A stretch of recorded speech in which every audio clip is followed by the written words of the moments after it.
من غير اختبار انا ماشي في الضلمه، انا مش عارف انا رايح فين، مش عارف المفروض اخش يمين ولا اخش شمال، مش واضح بالنسبه لي المفروض اشتغل على ايه. لازم اكون عارف اولا انا فين، لازم اكون عارف انا فين من المنافسين. النهارده بالتكنولوجي والسوفت ويرز اللي بقت وورلد وايد بتكونكت العالم كله ببعضه والانديه كلها ببعضها، انت بتعمل اختبار هنا في مصر انت بتعرف انت فين من اوروبا.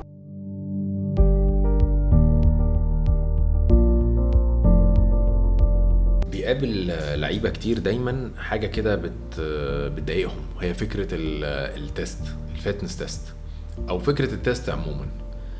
عايز اقول لك ان من اهم الطرق اللي ممكن تعمل بيها بروجرام ديزاين وتصمم برنامج مفيد ليك انك تعمل اختبار.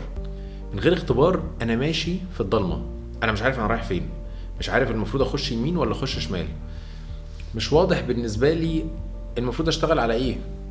طيب تست يعني اللمبه نورت، يعني انا بقيت شايف كل حاجه قدام الشخص ده، بقيت شايف كل حاجه ممكن تقابله وتعمل له مشاكل. التستات النهارده بقت في كل حاجه.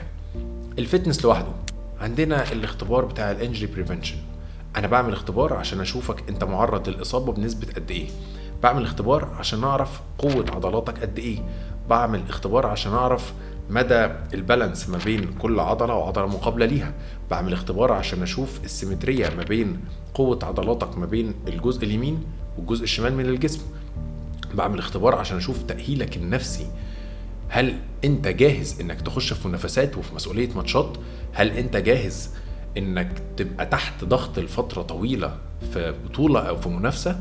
بنعمل اختبار في المهارات الكرويه، انا بشوط الكوره بجيب منهم كام واحده، لما بيبقى عندي 10 كور بستخدمهم، انا ال10 بقدر اجيبهم في التارجت مظبوط ولا بيجي 5 ولا بيجي 7. التست بيعرفني انا فين بالظبط، بيعرفني المفروض اتحرك ازاي.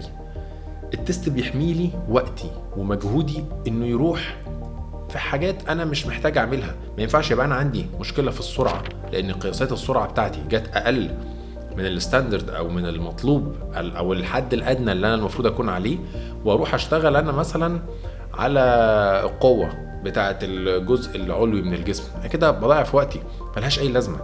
الاختبار دايما بيرسم لي افضل خريطه ممكن اتحرك عليها.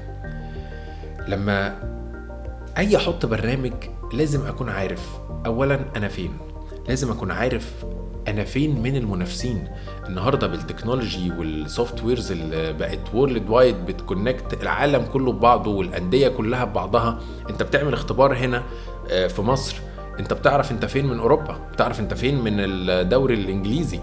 النهارده الاجهزه انت بتديها بعض المدخلات البسيطه زي وزنك وجسمك ونوع الرياضه اللي انت بتتمرنها، بتطلع لك انت فين، ترتيبك فين في العالم كله، ترتيبك فين من افضل رقم.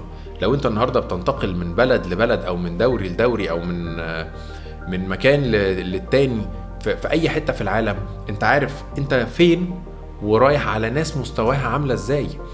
التست يا جماعه، انا شخصيا كراجل ترينر بتعامل مع لاعبين سواء محترفين او لسه بيبتدوا، مفيش مجال ان حد يبتدي معايا من غير ما يعمل تيست، مفيش مجال ان حد يجي يشتغل كده عمياني واحنا مش عارفين احنا بنتحرك ازاي. احتراف يعني تحديد يعني نظام يعني افضل استغلال للوقت وللمجهود اللي انت بتحط اللاعب فيه. التست يا جماعة مش اوبشن، التست مش رخامة، التست مش تضييع وقت، التست واحد من اهم وافضل البنود اللي لازم تستمر بيها كل 3 شهور. لازم تبقى عارف هل انا قدرت استفيد من البرنامج ده، هل انا قدرت استفيد من الفتره اللي قضيتها في النادي ده، هل انا قدرت استفيد من المدرب دوت لما اشتغلت معاه، هل انا جسمي استجاب للطريقه دي او للشغل دوت من البرنامج.